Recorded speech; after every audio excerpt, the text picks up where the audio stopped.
Bonjour, mes chers élèves. L'école a repris, la classe aussi, les leçons aussi. Et alors, moi, j'ai pensé à vous et je me suis dit que je dois reprendre mes cours de français. C'est mon domaine. Donc, je vais essayer de- d'aller sur les exemples de leçons qui posent un problème pour l'élève. Bon, alors voilà, j'ai commencé ma leçon avec l'emploi de que. Et le que, on va voir où est sa place, quelle est sa nature, quelle est sa fonction, comment on l'emploie dans une phrase. D'abord, la première des choses, c'est que le que, on peut le trouver au début de la phrase. Au début de la phrase, comme ici, que fais-tu? On pose une question avec que. Alors, ce que avec lequel on commence la phrase, c'est quoi? C'est un que qui sert à poser une question. Il est placé au début de la phrase, toujours devant un verbe. Pas forcément. Je peux dire que fais-tu? Que plein d'exercices à faire. Que plein d'exercices à faire. Donc là, que dans la phrase là, c'est un pronom interrogatif. Voilà, tout court. On le met au début pour poser une question. C'est bon. Maintenant, on va passer à voir un que qui est au milieu de la phrase.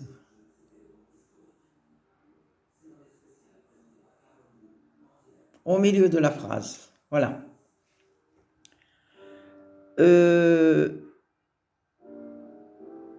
Après un nom. Après un nom. Exemple. Je mange le gâteau que ma mère a préparé. Le que, il est là. Le nom, c'est le gâteau. Et ma phrase commence par, c'est une phrase verbale, je mange le gâteau que ma mère a préparé.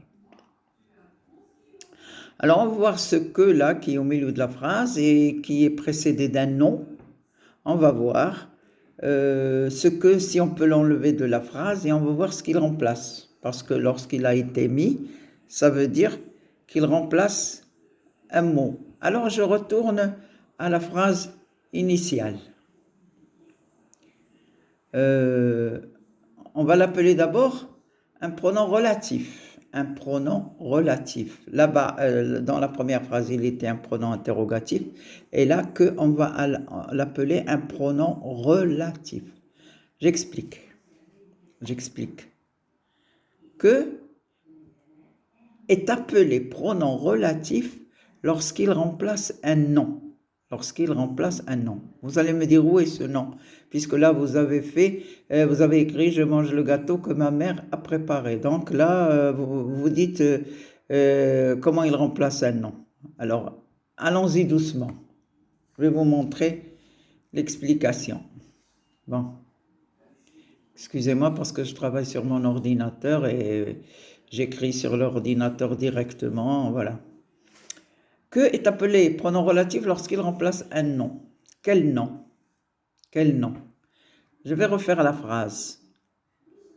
La phrase où il y a je mange le gâteau que ma mère a préparé, c'est la phrase A. Je l'ai appelée la phrase A. Donc cette phrase A, on va essayer de voir le que, qu'est-ce qu'il remplace. Donc je refais la phrase A sans mettre que. Je vais enlever le que. Et ma phrase initiale, c'est « Je mange le gâteau, ma mère a préparé le gâteau ». Voilà, il y a le gâteau, il est deux fois. Je mange quoi? Le gâteau, là, c'est un complément d'objet direct.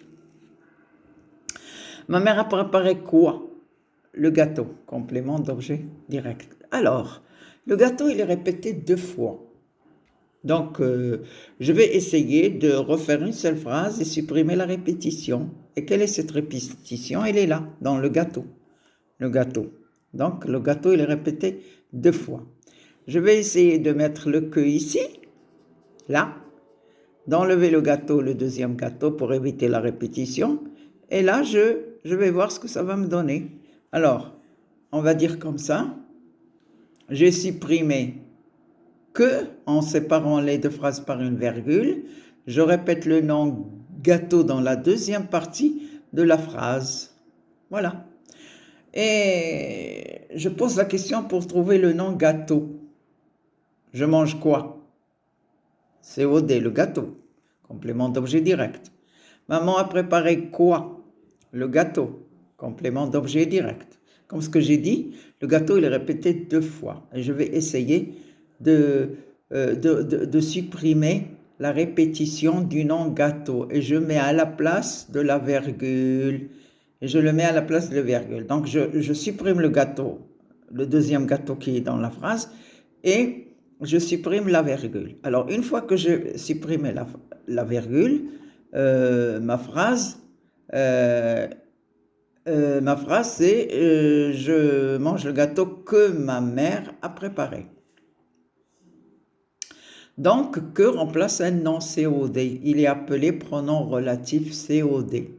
Comme ce que j'ai dit, il remplace le nom gâteau dans la deuxième phrase, qui est COD, donc il prend la fonction du nom qu'il a remplacé, donc il est appelé pronom relatif COD.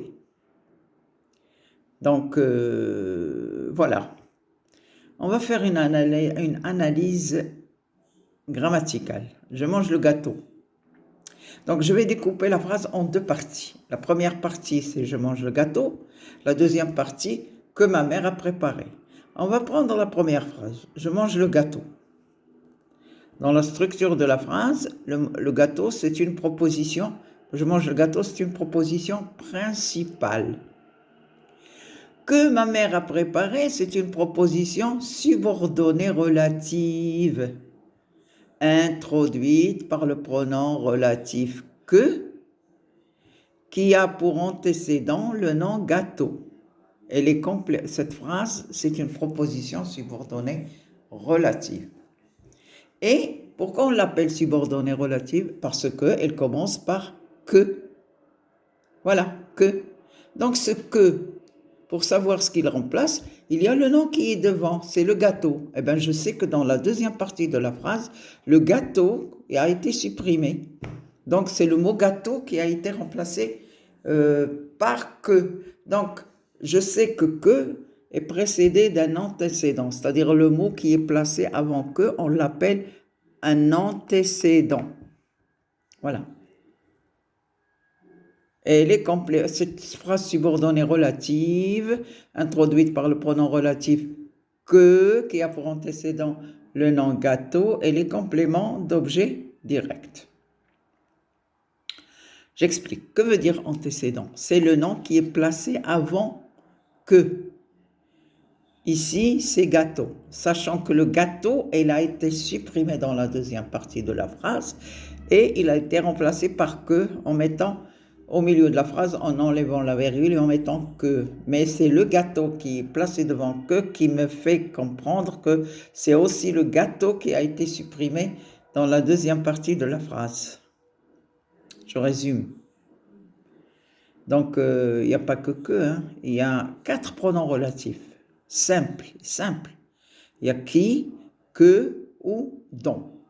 Tous ces pronoms relatifs, ils nous donnent des propositions subordonnées relatives. Et on a le même travail avec qui, avec ou, dont, mais je ferai d'autres leçons. Et ça, je le ferai dans la prochaine vidéo. Il y a aussi les pronoms relatifs composés. Voilà. Bon, on commence par les pronoms relatifs simples. Et après, on ira vers les pronoms relatifs composés qui sont aussi des pronoms relatifs, composés. Voilà. Je pense que ma leçon a été claire, que l'explication, elle était claire aussi, parce que je sais que l'élève, quand il met le que pour éviter la répétition, apprenez à éviter la répétition pour que vos phrases soient plus courtes. Et essayez de mettre toujours un mot qui remplace. Donc là, c'est le que, il a quand même raccourci la phrase, il a enlevé la virgule, il a remplacé le deuxième nom qui est répété 2 fois. Donc, c'est une façon de donner des phrases de structurer des phrases qui sont bien faites. Voilà, voilà, voilà. Et prochainement, j'essaierai d'aborder le où, le qui et le dont. Voilà. C'est tout ce que j'ai à vous dire. Venez vers moi, vous allez apprendre, je suis sûre. Parce que moi, j'essaie de clarifier, de donner des explications qui sont claires pour que l'élève comprenne. C'est comme si vous étiez dans une classe, c'est pareil. D'ailleurs, mon métier, moi, c'est l'enseignement, hein, et bientôt, je vais ouvrir un centre dans la ville de Kénitran pour faire des cours de soutien. Et ça sera d'une autre façon. Voilà. Là, vous allez le savoir quand je serai installé. Je vous transmettrai le message pour que vous veniez et que vous faites un essai avec moi et on verra. Et je vous dis bon courage et n'hésitez pas à donner des commentaires, n'hésitez pas à poser des questions. Je suis là pour vous aider le maximum du possible. Et bonne chance. Au revoir.